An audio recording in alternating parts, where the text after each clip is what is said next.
Você é casado? Você é casada? Qual é o tipo, espiritualmente falando, de casamento que você vive? Esse assunto nós vamos estudar agora na nossa escola de médiuns, a partir do livro Estudando a Mediunidade, do escritor Martins Peralva, no capítulo 18, Espiritismo e Lar. E nesse momento do estudo, o escritor classifica os casamentos em 5 tipos: os acidentais, os provacionais, os sacrificiais, os afins e os transcendentes. Os casamentos acidentais, normalmente, são encontros de almas inferiorizadas por efeito de atração física e momentânea, sem qualquer ascendente espiritual. Esse tipo de união é visto como uma oportunidade para almas que se encontram por acaso e sem uma conexão espiritual profunda. No entanto, mesmo estas uniões podem servir como ponto de partida para relações futuras mais significativas em outras encarnações, de acordo com a doutrina do reencontro das almas, para reajustes necessários à evolução de ambos. Então imagine a situação: 2 pessoas não têm aparentemente nada a ver uma com a outra e se encontram acidentalmente em um local, são motivadas por uma química muito forte e resolvem ficar juntos. Não quer dizer que elas estavam destinadas a ficar juntas. Elas se encontraram por acaso e tiveram uma união. Dependendo da forma como um vai lidar com o outro, se com ternura, com bondade, se com sentimentos bons, estas uniões podem prolongar por uma vida inteira. Porém, se logo depois que a química for esfriando, eles não tiverem construídos laços de união, eles vão se separar, cada um vai para o seu lado e aquela situação não terá nenhum significado.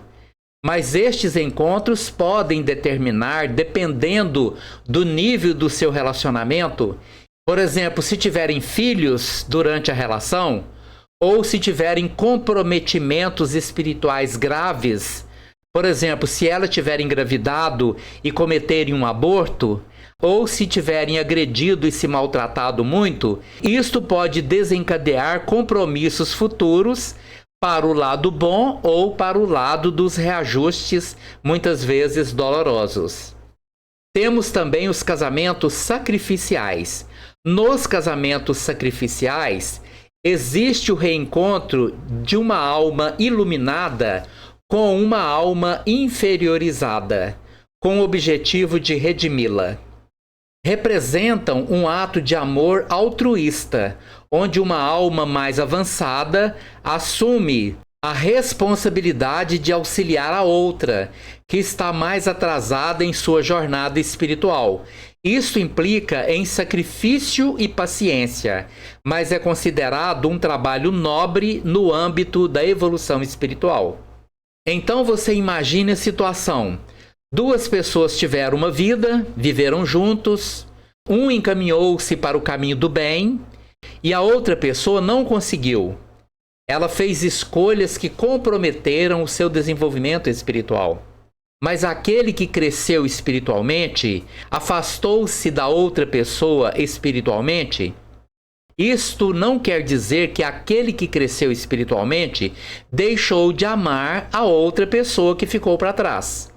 Então, num casamento sacrificial, normalmente, você encontra uma pessoa mais forte, mais espiritualizada, mais voltada para o bem, e a outra pessoa revelando situações de comportamentos muito atrasados. Então você tem nessa situação um casamento sacrificial. Nos casamentos afins, existe o reencontro de corações amigos para consolidação de afetos. Estas uniões são harmoniosas e trazem alegria e consolidação de afetos pré-existentes. São parcerias onde ambas as almas se encontram em estágios similares de desenvolvimento e compartilham uma profunda conexão espiritual. Normalmente são aquelas relações em que os espíritos que se unem num casamento entre almas afins se tornam grandes amigos. Eles têm afinidade, eles chegam a conversar com o olhar, eles se compreendem, um auxilia o outro, um faz tudo para ajudar o outro, eles adoram conversar, eles adoram compartilhar cuidados. Estes são os casamentos afins. E essas afinidades muitas vezes foram construídas em vidas passadas. Os casamentos transcendentes são muito raros e representam o ápice da união espiritual no contexto terreno, onde as almas se unem para cumprir missões de grande alcance e servir a um propósito mais elevado que beneficia a humanidade como um todo. É o encontro das almas engrandecidas no bem e que se buscam para realizações imortais. São muito raros esses casamentos em um mundo de expiações e provas, muito difíceis de serem encontrados. Quanto aos casamentos provacionais, em que duas almas se encontram em processo de reajustamento necessário ao crescimento espiritual, esses são os mais frequentes. A maioria dos casamentos existentes na Terra neste momento de nossa evolução são casamentos provacionais. Por isso existem tantos lares onde reina a desarmonia, onde impera a desconfiança, onde os conflitos morais se transformam tantas vezes em dolorosas tragédias. Deus uniu-os através das leis do mundo, a fim de que, pelo convívio diário, a lei maior da fraternidade fosse, por eles, exercida nas lutas comuns. Ou seja, estão unidos para poder aprender, primeiramente, a ter um para com o outro educação, ternura, bondade e compaixão. E estes espíritos podem superar as suas diferenças em função de uma causa comum.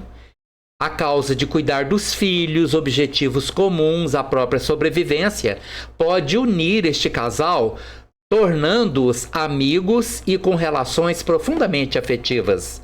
Mas quando isto não é conseguido, a casa em que se abrigam muitas vezes se torna uma guerra permanente, onde um não cuida do outro, onde não há afinidade, não há compromisso, não há cumplicidade entre o casal, estão sempre um tentando provar ao outro que ele é maior, que ele é mais importante, e muitas vezes procurando um jeito de denegrir a imagem do outro perante os amigos, os familiares, porque não conseguiram superar exatamente o que vieram para superar, aquilo que os uniu numa relação provacional.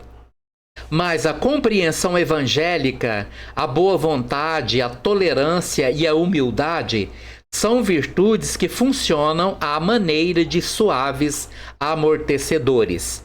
O Espiritismo, pela soma de conhecimentos que espalha, tem sido meio eficiente para que muitos lares, construídos na base da provação, se reajustem e se consolidem, dando assim os primeiros passos na direção do infinito bem. O espírito esclarecido sabe que somente ele pagará as suas próprias dívidas. Nenhum amigo espiritual modificará o curso das leis divinas, embora lhe seja possível estender os braços generosos aos que se curvam ante o peso de duras provas entre as quatro silenciosas paredes de um lar. O espírita esclarecido, homem ou mulher, aprende a renunciar a benefício de sua paz e do seu reajuste, e o faz ainda porque tem a inabalável certeza de que, se fugir hoje ao resgate, voltará amanhã na companhia daquele ou daquela de quem procura agora afastar-se. A humildade, especialmente, tem um poder extraordinário de harmonização dos lares, convertendo-os dentro da relatividade em que assinala todas as manifestações da vida humana em legítimos santuários, onde o destino dos filhos possa plasmar-se nas exemplificações edificantes. Nos casamentos sacrificiais, que também tem muito neste mundo, sendo em primeiro lugar os provacionais e depois os sacrificiais, os casamentos sacrificiais reúnem almas possuidoras de virtude e sentimentos opostos. É uma alma esclarecida ou iluminada que se propõe ajudar a que se atrasou na jornada evolutiva. Como a própria palavra indica, é casamento de sacrifício para um dos cônjuges. E o sacrificado tanto pode ser a mulher como o homem. Não há regra para isso. Temos visto senhoras delicadíssimas, ternas e virtuosas, que se casam com homens ásperos e grosseiros, de sentimentos abjetos, do mesmo modo que existem homens que são verdadeiras joias de bondade e compreensão, casados com mulheres de sentimentos muito inferiores. E isso se dá com inteira propriedade à denominação de casamento sacrificial.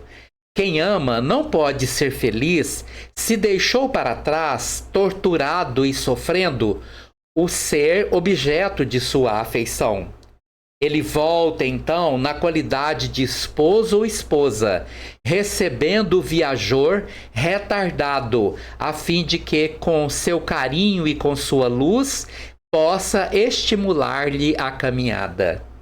É aquele que se adianta, mas é compassivo, que renuncia aos júbilos cabíveis ao vencedor e retorna à retaguarda de sofrimento para ajudar e servir. O casamento sacrificial é, pois, em resumo, aquele em que um dos cônjuges se caracteriza pela elevação espiritual e o outro pela condição evolutiva muito atrasada. O mais elevado concorda sempre em amparar o desajustado. Assim sendo, a mulher ou o homem que escolhe companhia menos elevada deve levar a cruz ao Calvário, como se diz geralmente, porque sem dúvida se comprometeu na espiritualidade a ser o Cirineu de todas as horas. O recuo, no caso, seria deserção a compromisso assumido. Mais uma vez se evidencia o valor do Evangelho nos lares, como em toda parte funcionando à maneira de estimulante da harmonia e construtor do entendimento. Os casamentos afins no sentido superior são os que reúnem almas esclarecidas e que muito se amam. São espíritos que, pelo matrimônio, no doce reduto do lar, consolidam velhos laços de afeto. Por fim, temos os casamentos que denominamos de transcendentes. São constituídos por almas engrandecidas no amor fraterno e que se reencontram no plano físico para as grandes realizações de interesse geral. A vida desses casais encerra uma finalidade superior. O ideal do bem enche-lhes as horas e os minutos. O anseio do bom e do belo repleta-lhes as almas de doce ventura, pairando acima de quaisquer vulgaridades terrestres, acima do campo das emoções inferiores, o amor puro e santo. Todos nós passamos ou passaremos ainda por toda essa sequência de casamentos, acidentais, provacionais e sacrificiais, até alcançarmos no futuro, sob o sol de um novo dia, a condição de construirmos um lar terreno na base do idealismo transcendental ou da afinidade superior. Enquanto não atingirmos tal situação, o Senhor, pelo seu Evangelho, irá enchendo de paz a nossa vida. E o Espiritismo ensinando que a Terra é uma escola e que as relações, especialmente as familiares, são oportunidades valiosas para aprender e praticar esses valores. Através dessa perspectiva, o lar se torna um laboratório de virtudes, onde os indivíduos são convidados a experimentar e praticar o amor incondicional e a fraternidade. O casamento é visto como uma parceria sagrada, onde o compromisso assumido perante a lei divina vai além do contrato social e adquire um significado espiritual profundo. Essa visão do matrimônio e do lar, portanto, encoraja os envolvidos a buscarem o crescimento espiritual mútuo, reconhecendo que as dificuldades e desafios da vida conjugal são oportunidades para a prática do perdão, da compaixão e do amor altruísta, princípios fundamentais para a evolução espiritual. Muito bem, meus irmãos e minhas irmãs, este foi o nosso vídeo de hoje. Se você gostou, deixe aí o seu like. Muito obrigado por esta oportunidade.